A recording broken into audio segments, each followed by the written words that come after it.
everyone, and thank you for joining us. My name is Bristol, and today we have a very special guest, Brett Gonzalez. She is going to be talking about how to be a better reader. Thank you so much, Bristol. I really appreciate you for having me on the show. Welcome. Let me start off by asking, why and how do you preview your text? That's a great question.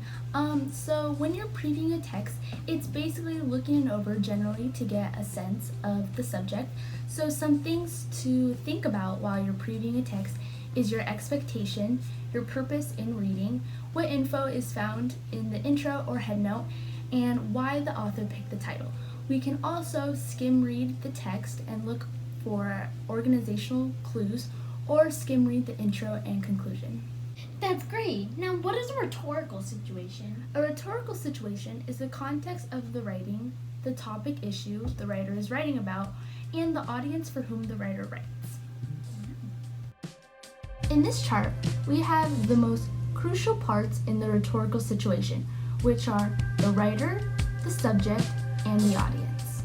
You know, I have a lot of questions when I'm reading, but what are some questions for close reading? Well, close reading sticks to the text as closely as possible and avoids reading too much into the text. So here are some questions that you could ask yourself. Some of these questions consist of: what is the writer/author's main point? What is the primary purpose of the text? Who is the intended audience? What is the tone and style of the text? How is the text organized? How and where does the author support the main points? Is the evidence sufficient? And what is larger historical and cultural context? And has the writer fairly represented and responded to other points of view?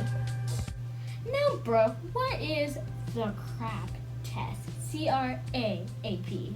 Well, Bristol, the CRAP test is an acronym. The C stands for currency, the R stands for relevance, the first A stands for authority, the second A stands for accuracy, and the P stands for purpose. For currency, some questions that you should ask yourself are: when was the information published or posted? Has the information been revised or updated? For relevance, some questions are: does the information relate to your topic or answer your question?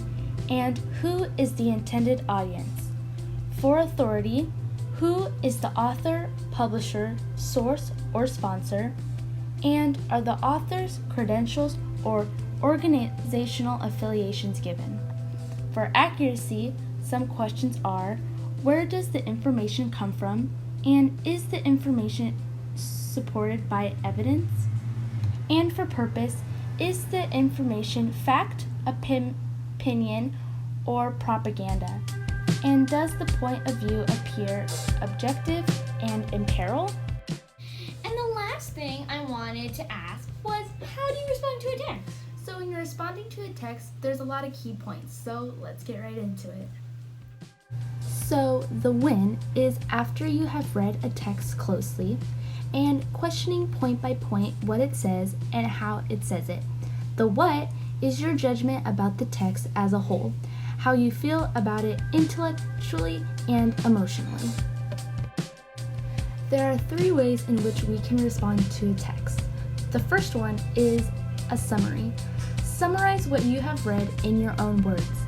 The second one is your own reflection. Think about and record your own reactions.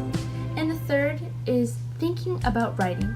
Consider what you have learned about writing. Okay, well, that's all the time we have left, folks. We hope you enjoyed another episode of our English interview. Hope to see you again soon.